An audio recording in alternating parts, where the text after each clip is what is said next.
नमस्कार, आवाज समाचार में आपका स्वागत है। मैं हूं मनोज श्रीवास्तव। खबरों की शुरुआत करते हैं इस वक्त की हेडलाइंस के साथ।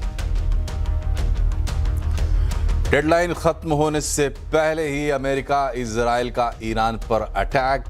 खार्ग आइलैंड पर 50 सैन्य ठिकानों को बनाया निशाना। इस्फहान में रेल पुल पर भी हमला। ईरान बोला अमेरिका के दोस्तों पर करेंगे अटैक। ट्रंप की ईरान को फाइनल चेतावनी। कहा आज रात एक पूरी सभ्यता खत्म होगी। मैं नहीं चाहता ऐसा हो, लेकिन शायद ऐसा ही होगा। खत्म होगा 47 साल से चल रहा मौत का सिलसिला। ईश्वर ईरान के महान लोगों का भला करे। जंग के बीच अमेरिका को आज रात 8 बजे तक ईरान के जवाब का इंतजार। अमेरिकी उपराष्ट्रपति जेडी वैंस बोले उम्मीद है ईरान समझदारी से लेगा काम। निफ्टी वीकली एक्सपायरी पर बाजार में शानदार रिकवरी। बाजार निचले स्तर से सुधरकर अच्छी बढ़त पर बंद। Mid cap small cap index की बढ़त पर क्लोजिंग। पश्चिम एशिया युद्ध से परेशान। Textile, pharma, agri, food processing समेत 7 सेक्टर्स को राहत संभव। वाणिज्य मंत्रालय ने वित्त मंत्रालय से की सिफारिश। इंपोर्ट ड्यूटी घटाने के साथ आर्थिक पैकेज की रखी मांग। सीएनबीसी आवाज एक्सक्लूसिव। स्काईमेट ने इस साल सामान्य से कम मॉनसून की जताई आशंका। कहा लंबी अवधि में सामान्य से 94% औसत मॉनसून संभव। एल नीनो के मजबूत होने का खतरा। एयर इंडिया ने फ्यूल सरचार्ज में किया बदलाव। घरेलू उड़ानों पर अब दूरी के आधार पर लगेगा नया सरचार्ज। अंतर्राष्ट्रीय उड़ानों पर सरचार्ज में ज्यादा बढ़ोतरी। नई दरें 8 अप्रैल सुबह 9 बजे से लागू। दिल्ली की अनधिकृत कॉलोनियों में रहने वाले लाखों परिवारों के लिए बड़ी सौगात। जैसा है जहां है के आधार पर कच्ची कॉलोनियों को नियमित करने और मालिकाना हक देने की प्रक्रिया तेज।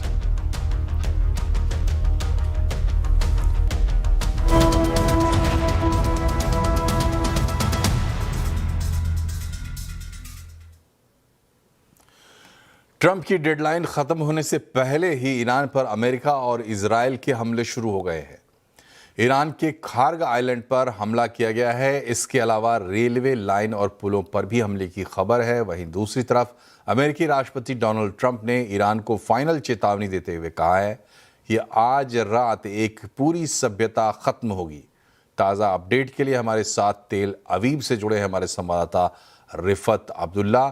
रिफत, बताएं अमेरिका ने ईरान पर हमले शुरू कर दिए हैं और कहां-कहां हमले की खबर है, और इसके अलावा ट्रंप के जो ताज़ा बयान है ईरान की बड़े हमले की जो धमकी है ईरान पर, इन तमाम चीज़ों को अगर देखा जाए, आप वहां पे मौजूद हैं, क्या लग रहा है आपको?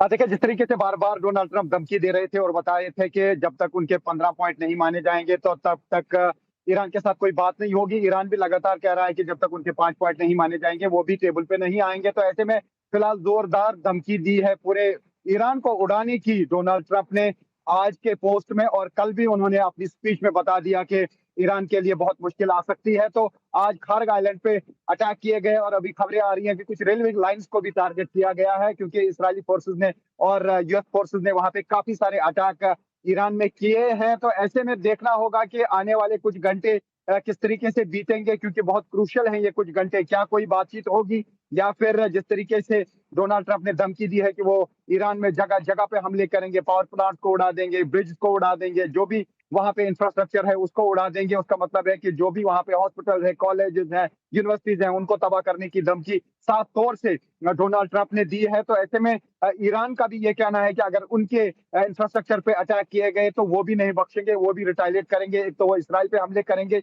जो भी यहाँ पे इंस्टॉलेशन इंपॉर्टेंट है, और साथ ही जो चाहे वो कुवैत हो, यूएई हो, दुबई हो, वहां पे भी हमले हो सकते हैं, बहरीन हो, वहां पे हमले हो सकते हैं, क्योंकि वहां पे वाटर डिसैलिनेशन प्लांट्स को टारगेट किया जा सकता है, पावर प्लांट्स को टारगेट किया जा सकता है, और एयरपोर्ट को टारगेट किया जा सकता है। और ईरान ने कहा है कि अब तक वो भी खामोश थे, लेकिन उनका जो हमला होगा वो भी पलटवार जोरदार होगा। तो अब देखना होगा कि किस तरीके से ये घड़ी बीतती है। लेकिन अभी तक हम देख रहे हैं कि एस्केलेशन बढ़ गई है। ना ही ईरान मानने के लिए तैयार है, ना ही यूएस मानने के लिए तैयार है। इसी बीच इसराइल का तो काम हो रहा है, मैं साफ कहूं, क्योंकि इसराइल चाहता था कि यूएस उसको पूरा साथ दे और इस वक्त उसको यूएस पूरी तरीके से साथ दे रहा है ईरान के खिलाफ।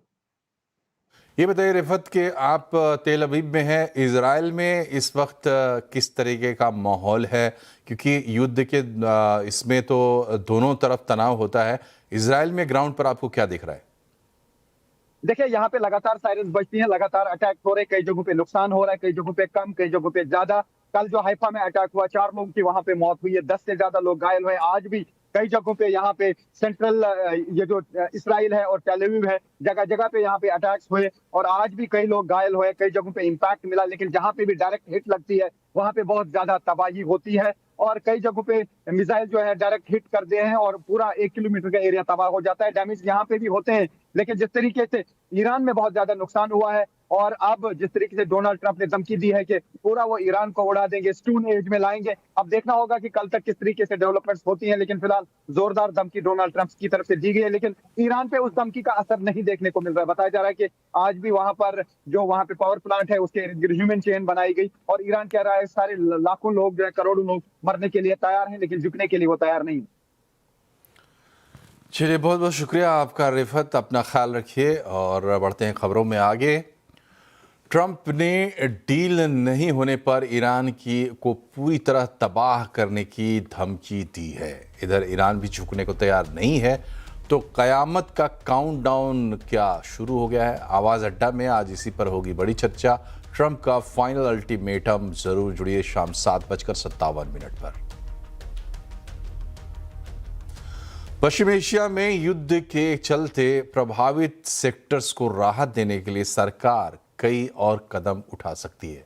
सूत्रों के मुताबिक वाणिज्य मंत्रालय ने textile, pharma, agri and food processing जैसे 7 सेक्टर्स को राहत देने के लिए वित्त मंत्रालय से सिफारिश की है। ज्यादा डिटेल बता रहे हैं आलोक प्रियदर्शी। बिल्कुल, देखिए, वेस्ट एशिया में युद्ध के चलते जिन घरेलू इंडस्ट्री पर असर पड़ा है उसका लगातार सरकार आकलन कर रही है और सीएनबीसी आवाज को सूत्रों से जानकारी मिली है कि जल्द ही एक राहत पैकेज का ऐलान किया जा सकता है। दरअसल वाणिज्य मंत्रालय की तरफ से अपनी एक सिफारिश वित्त मंत्रालय को भेजी गई है और वित्त मंत्रालय लगातार इन सेक्टर्स का आकलन कर रहा है। जो जानकारी मिल रही है इसमें 7 की सेक्टर्स के बारे में सिफारिशें की गई हैं, जिसमें textile, pharma, gems and jewellery, agri and food processing जैसे सेक्टर शामिल हैं। दरअसल इन सेक्टर्स को इस युद्ध के चलते सबसे ज्यादा नुकसान हुआ है, लिहाजा इस पर इंपोर्ट ड्यूटी में और कटौती की जा सकती है। कई सेक्टर्स के लिए हाल में ही कटौती की गई थी, लेकिन ये कटौती आगे भी जारी रह सकती है। इसके अलावा जो खासतौर से शिपिंग होती है या कार्गो होता है, उसमें जो इंश्योरेंस दिया जाता है उसकी सॉवरेन गारंटी दी जा सकती है। सरकार इस पर विचार कर रही है। इसके साथ साथ कार्गो पर जो चार्जेस होते हैं उसमें भी कमी की जा सकती है। तो ये और साथ ही साथ जो आर्थिक मदद है, खासतौर से लोन के जैसे इन यहां पर भी सरकार की तरफ से एक पैकेज का ऐलान किया जा सकता है। तो कुल मिलाकर सरकार पूरे सेक्टर्स का एक असेसमेंट कर रही है, आकलन कर रही है और जब सरकार को लगेगा कि इस सेक्टर को सबसे ज्यादा जरूरत है उस वक्त इसका ऐलान किया जाएगा। लेकिन 7 सेक्टर्स के लिए सिफारिश वाणिज्य मंत्रालय की तरफ से वित्त मंत्रालय को गई है और जल्द ही इस पर फैसला होने की उम्मीद की जा रही है। पश्चिमी एशिया युद्ध का असर अब सोलर इंडस्ट्री पर भी पड़ रहा है। दिक्कत रॉ मटेरियल को लेकर है और प्रोडक्शन पर असर दिखने लगा है। इंडस्ट्री सरकार से राहत की मांग कर रही है। देखिए केतन जोशी की रिपोर्ट।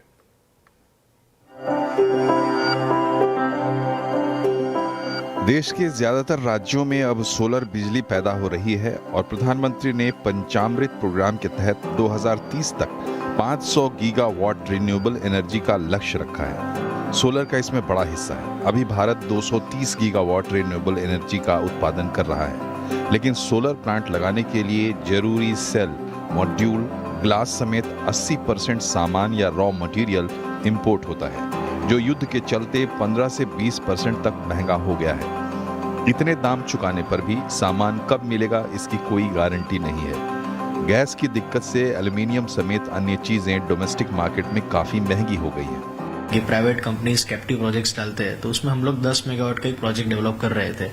10 मेगावाट के प्रोजेक्ट में हमारा टोटल प्रोजेक्ट कॉस्ट था 30 करोड़ के आसपास का था। अभी ये वॉर के चलते जो अनसर्टेनिटी आई है, गैस और क्रूड का और चाइनीज शिपमेंट का भी जो अनसर्टेनिटी क्रिएट हुई है, उसके चलते वो मेरा 30 करोड़ का प्रोजेक्ट कॉस्ट 35 से लेकर 40 करोड़ के रेंज में पहुंच गया है। वहां पहुंचने के बाद भी वो प्रोजेक्ट के लिए जो मेरा मटेरियल आने वाला है, वो मटेरियल मेरे प्रोजेक्ट तक पहुंचेगा या नहीं पहुंचेगा, उसकी भी सर्टेनिटी नहीं है।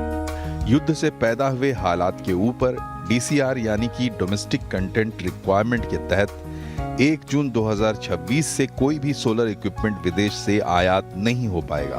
देश के 10,000 से ज्यादा उत्पादक अब सरकार से गुहार लगा रहे हैं। आज आप चाहते हो कि DCR मॉड्यूल यानी कि डोमेस्टिक कंटेंट्स रेगुलेशन अगर 31 जून में कम हो रहा है, उसको एक्सटेंशन करें। अगर नहीं एक्सटेंशन हुआ तो प्राइवेट इंडस्ट्री का एक तो यहाँ पे लॉस हो रहा है और प्राइवेट इंडस्ट्रीज के अंदर सोलार लगाना पूरा बंद हो जाएगा, जिसकी वजह से प्रोडक्शन रेट और बढ़ जाएगा। तो हमारी एक डिमांड ये भी है कि PM कुसुम का 1 साल जैसे एक्सटेंशन दे दिया, वेफर को 2 साल एक्सटेंशन दे दिया, वैसा DCR को मिनिमम एक्सटेंशन 1 ईयर का मिले। नए सोलर उत्पादकों के लिए प्रति मेगावाट लागत 1 करोड़ बढ़ गई है। पुराने उत्पादकों को आवश्यक साधन अभी नहीं मिल रहे हैं। रिन्यूएबल एनर्जी में भारत ने लंबी छलांग लगाई है, लेकिन युद्ध के चलते इसमें रुकावट आई है। अगर समूचे सेक्टर को आगे बढ़ाना है तो सरकार के द्वारा इसको मदद करना आवश्यक है। केतन जोशी, अहमदाबाद। इंडिगो के बाद अब एयर इंडिया ने भी फ्यूल सरचार्ज में बदलाव किया है। घरेलू छोटी दूरी की उड़ानों में थोड़ी राहत दी गई है, लेकिन अंतर्राष्ट्रीय रूट पर भारी बढ़ोतरी की गई है। सरचार्ज की पूरी डिटेल बता रहे हैं रोहन सिंह।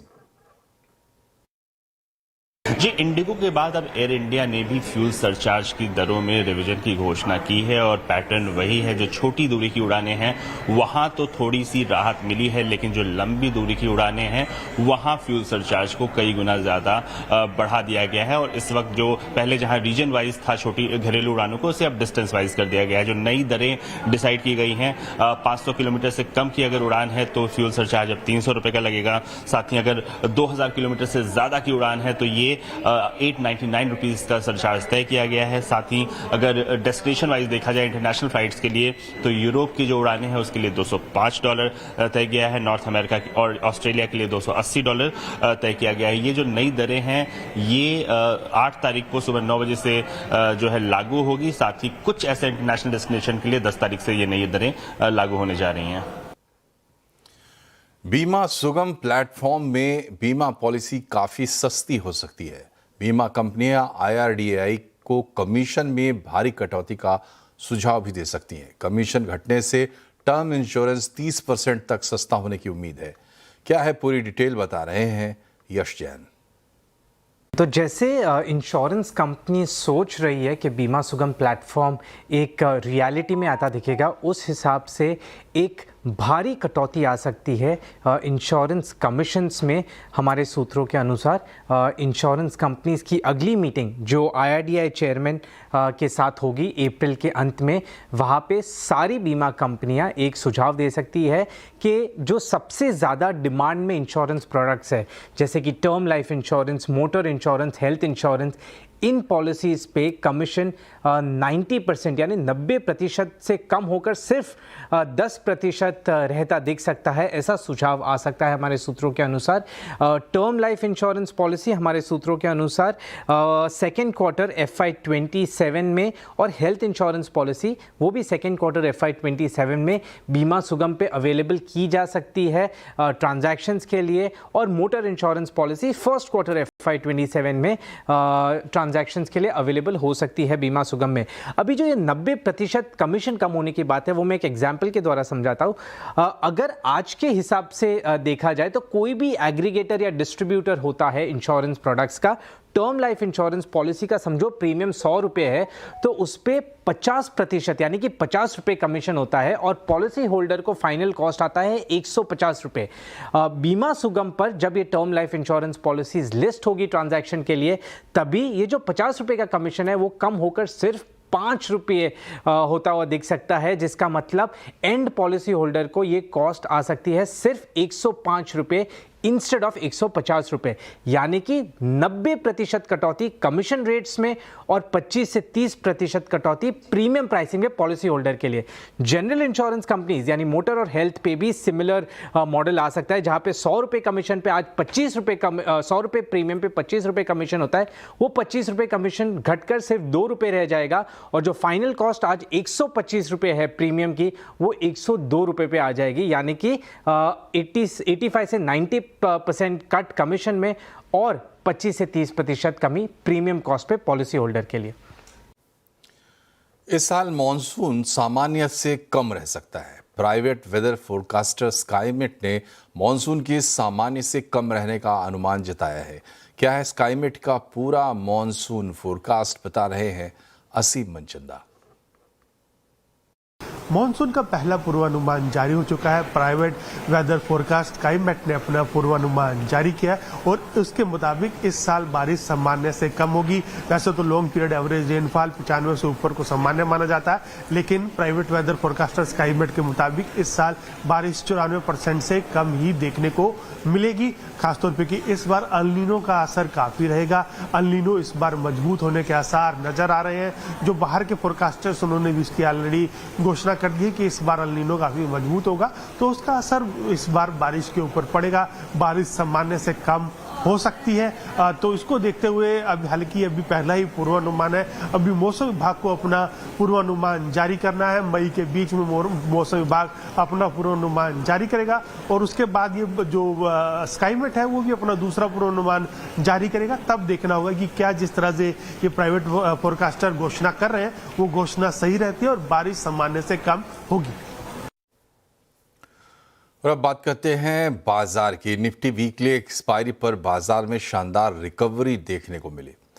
लगातार चौथे दिन बाजार में तेजी बरकरार रही और बाजार निचले स्तर से सुधरकर अच्छी बढ़त के साथ बंद हुआ है। कैसा रहा आज बाजार में कारोबार, बता रहे हैं कंचन नौटियाल।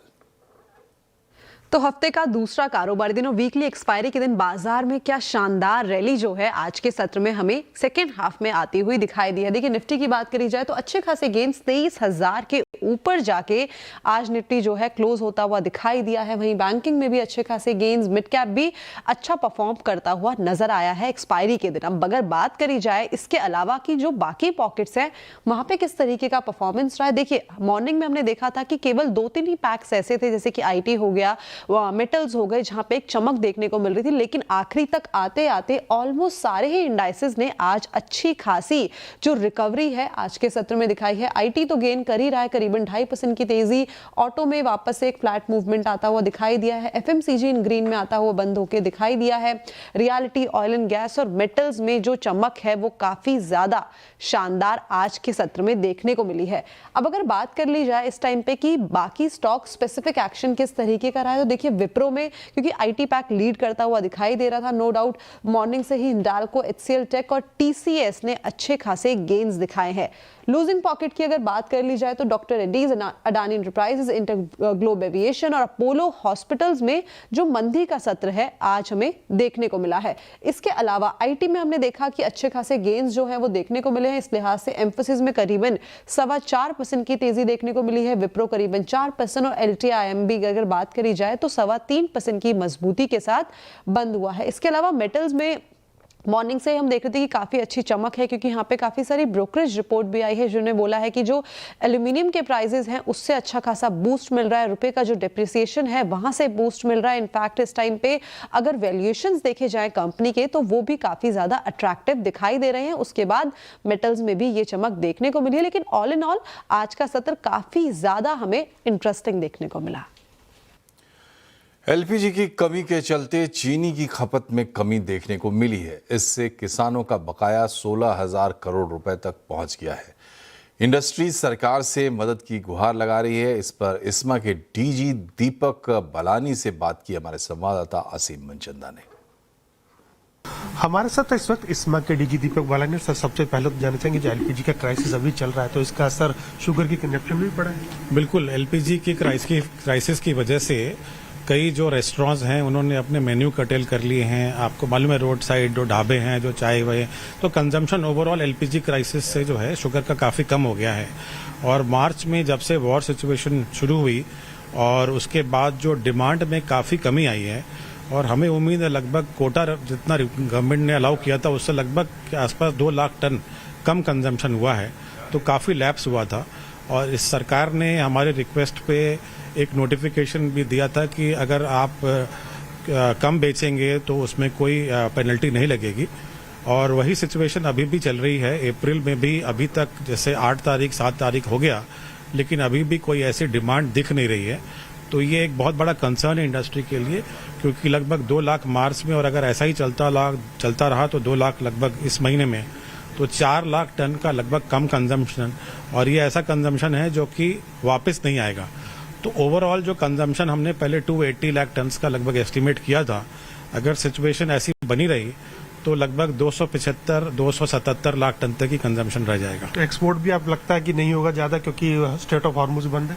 देखिए, एक्सपोर्ट लगभग 4 लाख टन के आसपास हो गया है। बीच में बिल्कुल इंटरनेशनल पैरिटी नहीं थी, लेकिन जब से सिचुएशन जो स्ट्रेट ऑफ हॉर्मुज बंद हुआ है और कई कंट्रीज में शुगर की डेफिसिट आने से इंटरनेशनल पैरिटी आ गई है, उसके बावजूद क्योंकि लॉजिस्टिक्स और शिपिंग में बहुत समस्या आ रही है, कोई सब्सटैंशियल एक्सपोर्ट नहीं हो रहा है। कुछ एक्सपोर्ट श्रीलंका में और ईस्ट अफ्रीका में हो रहा है, बट बहुत नॉमिनल है। और अगर हम इस सब को अकाउंट फॉर कर लें तो लगभग 7 से 8 लाख टन से ऊपर एक्सपोर्ट होने की संभावना नहीं है।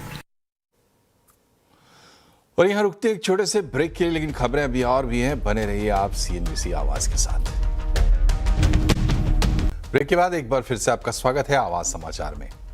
5 राज्यों के चुनाव के लिए कैंपेनिंग चरम पर है, लेकिन पश्चिमी एशिया संकट का असर अब चुनाव प्रचार के खर्च पर भी दिख रहा है। एविएशन टरबाइन फ्यूल यानी ATF की कीमतों में बढ़ोतरी से चार्टर्ड प्लेन और हेलीकॉप्टर के लिए किराए बढ़ गए हैं और चुनाव प्रचार महंगा हो गया है। 5 राज्यों के चुनाव में इस बार हेलीकॉप्टर और चार्टर्ड प्लेन से प्रचार करना नेताओं को महंगा पड़ रहा है। चार्टर्ड प्लेन कंपनियां अब 1 महीने पहले के मुकाबले लगभग 2 गुनी कीमत पर ATF खरीद रही हैं। नतीजा, फ्यूल सरचार्ज बढ़ा दिया गया है और किराए में करीब 30% तक का इजाफा हुआ है। सीधा पर किलोलीटर जो जिसमें हम मेजर करते हैं एयर टरबाइन फ्यूल, 1 से लेकर 1.25 लाख तक फ़र्क पड़ गया पर आवर। तो आप देख सकते हैं कि फ़र्क तो बहुत ही है। पर मतलब है कि जैसे अब दिल्ली बॉम्बे 2.5 घंटे फ्लाइट, वापस आना 5 घंटे, तो 5 घंटे में 5.5-6 लाख का फ़र्क हो जाएगा। तो ये काफ़ी स्टीप इंक्रीज़ है। इंडस्ट्री अब राजनीतिक दलों से बातचीत कर रही है और पहले से तय कीमतों को दोबारा नेगोशिएट किया जा रहा है। इस वक्त के सिंगल इंजन हेलीकॉप्टर का किराया करीब 50,000 से 80,000 प्रति घंटा तक बढ़ गया है। मिड साइज चार्टर्ड भी करीब 1 से 1.5 लाख रुपए प्रति घंटा महंगा हो गया है। फॉल्कन 2000 का किराया पहले प्रति घंटा 5.5 लाख रुपए पड़ता था, वही अब 6.5 लाख प्रति घंटा हो गया है। यानी 4-5 घंटे की उड़ान पर अब 3 से 6 लाख तक अतिरिक्त खर्च आ रहा है। हमें ये लगता है कि जितनी जल्दी गवर्नमेंट इस एनॉमली को करेक्ट करे उतना बेटर है। मेरे को ये फंडामेंटली रॉन्ग अप्रोच है। मुझे समझ नहीं आ रहा कि ये अप्रोच कैसे हो गई और कैसे इस चीज़ को नहीं रियलाइज़ किया गया कि non schedule operators contribute to national growth. अब ये रॉन्ग ओपिनियन है या फीलिंग है कि ये लग्जरी कुछ टाइम क्रिटिकल मूवमेंट होती हैं, whether that involves leading business people और लीडर्स ऑफ द नेशन और people who have to travel because time critical movement है। लेकिन this we also connect to 400 airfield. सरकार ने ATF पर राहत तो दी है, लेकिन सिर्फ शेड्यूल्ड ऑपरेटर्स को। इंडस्ट्री का तर्क है कि नॉन शेड्यूल्ड ऑपरेटर्स सिर्फ चार्टर्ड फ्लाइट्स ही नहीं बल्कि मेडिकल इमरजेंसी और आपदा के समय भी अहम भूमिका निभाते हैं। भारत में 137 नॉन शेड्यूल्ड ऑपरेटर हैं, जिनके पास कुल 443 एयरक्राफ्ट की फ्लीट है। रोहन सिंह, दिल्ली। सरकार ने दिल्ली की अनधिकृत कॉलोनियों को रेगुलराइज करने की दिशा में एक बड़ा कदम उठाया है। 1500 से ज्यादा ऐसी कॉलोनियों में मालिकाना हक के बाद अब नियमित करने के लिए योजना लाई गई है। क्या है सरकार का प्लान, पूरी डिटेल बता रहे हैं रोहन सिंह।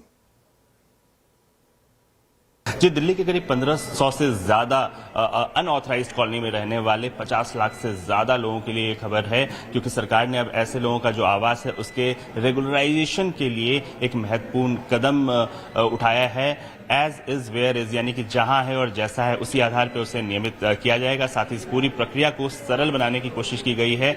2019 में हालांकि पीएम उदय की घोषणा की गई थी, उसके बाद से करीब 40,000 लोगों को ही इसका लाभ मिल पाया था, लेकिन अब सरकार को उम्मीद है कि इस नया जो रिफॉर्म आया है उसके बाद ज्यादा से ज्यादा लोगों को इसका बेनिफिट मिल जाएगा और ये जो पूरी प्रक्रिया है उसे तेज की जाएगी। इसके लिए 45 दिनों के अंदर जो मालिका प्रमाण है वो दिया जाएगा और साथ ही जो अधिकार पहले डीडीए के हाथ में था उसे हटा के अब दिल्ली सरकार ने अपने राजस्व विभाग के हाथ में दे दिया है और साथ ही ये कोशिश की जाएगी कि जिस हालत में मकान है उसे उसी हालत में उसे रेगुलराइज कर दिया जाएगा। इसके लिए जो लोग हैं, जो लाभार्थी हैं, उन्हें एक जो नक्शा है उसे अपलोड करना पड़ेगा और 45 दिनों के अंदर जो है उसकी जो पूरी कार्रवाई है वो पूरी कर ली जाएगी। इससे बहुत बड़ी संख्या में लाखों लोगों को दिल्ली में जो अनऑथराइज्ड कॉलोनी में रह रहे हैं उन्हें अपने घर का जो ऑथराइजेशन है वो करने में आसानी होगी। 511 कॉलोनियों को इस योजना के माध्यम से नियमितीकरण इसका हो रहा है। एज इज वेयर इज, जैसा है जहां है उसी योजना के तहत कोई लेआउट प्लान की इसमें स्वीकृति की जरूरत नहीं होगी। रिलायंस इंडस्ट्रीज के एग्जीक्यूटिव डायरेक्टर अनंत अंबानी ने केरल के राजराजेश्वरम और गुरुवायूर मंदिर में दर्शन किए। इस दौरान अनंत अंबानी ने राजराजेश्वरम और गुरुवायूर मंदिर को 3-3 करोड़ रुपए का दान दिया। अनंत अंबानी ने राजराजेश्वर मंदिर के व्यापक जीर्णोद्धार के लिए 12 करोड़ रुपए देने का संकल्प भी लिया, जिसमें इसके ऐतिहासिक पूर्वी गोपुरम का जीर्णोद्धार शामिल है। अनंत अंबानी ने गुरुवायूर मंदिर में हाथियों के कल्याण के लिए अलग से सहायता देने की भी घोषणा की है। ट्रंप ने डील नहीं होने पर ईरान को पूरी तरह से तबाह करने की धमकी दी है। इधर ईरान भी झुकने को तैयार नहीं है, तो कयामत का काउंटडाउन क्या शुरू हो गया है? आज आवाज अड्डा में इसी पर होगी बड़ी चर्चा। ट्रंप का फाइनल अल्टीमेटम, जरूर जुड़िए शाम 7:57 पर।